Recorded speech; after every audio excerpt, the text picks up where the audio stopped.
Congratulations. I know you're always kind of your harshest critic, but that was a pretty thorough performance, I thought. How would you evaluate things tonight? I am my harshest critic, but you cannot be upset with a win against a guy like Damir. It wasn't about the performance. If you can get over on a guy like Damir, that's something to be proud of. That dude is not ranked number 12 in the world. He is so much better than that, and they just put him at 12 for some weird reason. So I'm very, very happy with it. 30-27, 30-26. I'm happy with it, man. I know you have the utmost confidence in yourself as well, but were even you maybe a little bit surprised? I don't want to say easy in there tonight, but I mean dominant performance on your part.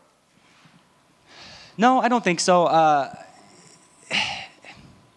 I think that I knew what could happen. And then when things start to go your way, I think that it just goes to show the improvements I've made, man. What did I say on Media Day? Everything was about showing the UFC that you can put me in these high-level fights against guys that I was an underdog against, and I can pull off these wins. I can perform. It's not that I'm just squeaking out a win. I can perform if you put me in these positions. Yeah.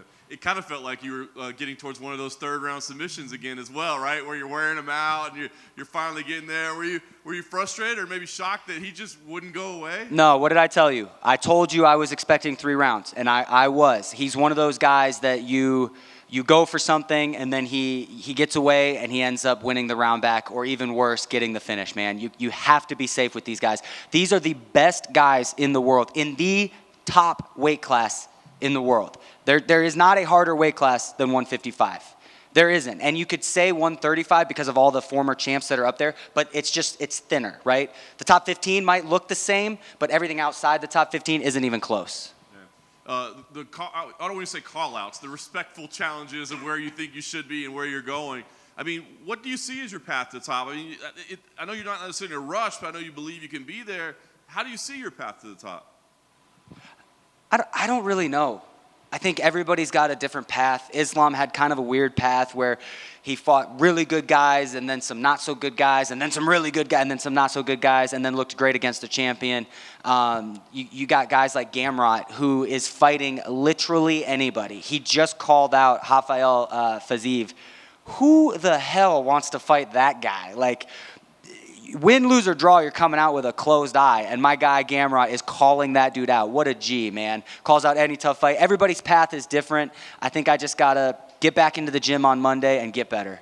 Has it dawned on you now? I mean, like, all of your fights moving forward are going to be against the absolute best of the best. After a fight like tonight, you're only going to be facing killers moving forward. Does that change your mindset at all?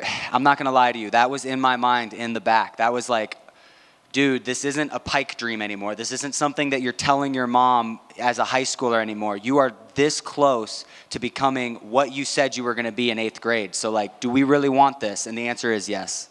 Yeah, and I thought it was so, you almost put pressure on yourself. You know, you talked about earlier this week, you said, if I don't win a world title, like, this is all for nothing. Like, is that, I mean, it seems like unnecessary pressure. Like, you're succeeding already, right? What are you talking about, unnecessary pressure? Like, the pressure is what makes us. You know, like, there's going to be pressure. I'm really into World War II movies, and I just watched this movie, Hacksaw Ridge, and they literally have to climb up this giant wall to get shot at by the Germans, the Japanese.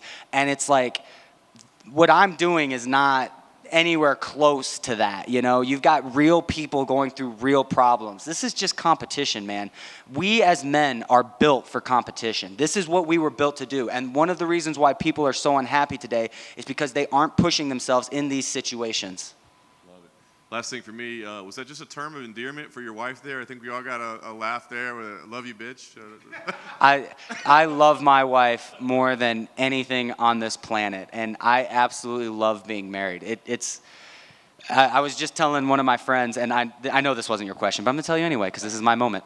I was just telling one of my friends, you know, no matter how close you are with somebody that's a friend, when they have a problem, you feel bad for them, but you don't lose any sleep. Nobody ever loses any sleep. If my wife has a problem, I lose sleep over it. If I have a problem, she loses sleep over it. It's so nice to not have to go into our problems by ourselves anymore, man. I'm very for family. I'm very for marriage. I'm very for one woman, one man, like, or one whatever, you know, whoever you're into. You get what I'm saying. Like, I'm for that, and family and competition and personal accomplishment. So, man, I love that bitch. Hey, Grant. in a lot of your promos, you said you want people on Sunday to be like, that guy's good. Damn, that kid's good. That kid's good. Do you feel like they're going to say that on Sunday? I do. I think come Sunday, they're going to say, that kid's good. Problem is, I'm probably going to be out for another 9 months, and they'll forget about me. There is a big lightweight fight coming up next week between Jalen Taylor and Dan Hooker.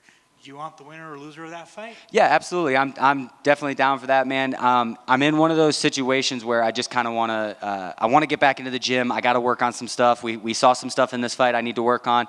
My boy Thiago Moises, he's got a big fight coming up, so I'm going to get back into the gym on Monday, and I'm going to help him out just like he's helped me out every single camp. And honestly, I love it when he fights right after me because that gives me a reason to get back into the gym. We talked about fighting teammates on Wednesday, but like you're in a division where you have a few teammates in the division. So like if they come with you like with a fight against Gamrot or Sarukian or Moicano, like is that a fight you'll take? I have no interest in fighting Moicano. I have no interest in fighting Gamrot. Sarukian is on the table, but it's got to be the right circumstances. Dude, I train with these guys. I saw these guys before. I'm not fighting Moicano. He's a close friend of mine. That's not happening. I really like Gamrot a lot. He's a close friend of mine. I really enjoy training with him. I'm not really interested in fighting him. Thanks, man. Thank you. In your post-fight interview, you mentioned Islam Makhachev, and you called him the GOAT. Who else is on your lightweight Mount Rushmore? Khabib, Islam, Frankie. I'd put Ben Henderson in there as well, and I think that one not because he was so great, but just because as a kid I really enjoyed watching him fight. You guys are going to hate me for this one, but I put Gray Maynard in there too. Just because of his last 2 fights with Frankie Edgar. Growing up as a kid, I watched those over and over and over and over. Absolutely love those fights, so it's hard for me not to put him in there. I know he's not that good, but I like the guy, man. And what do you think Islam is the GOAT for you? I'm sorry? Why do you call Islam the GOAT? Oh, man, come on. I don't think the dude's lost like 1 round, and it was against Volkanovski in Australia, man. Like, you cannot. Look, I believe I'm going to be one of the best in the world. I believe that I can beat Islam on any given night, but you have to give a man credit where it deserves. That dude is good, really good. Thank you. Thank you, guys. I appreciate you all.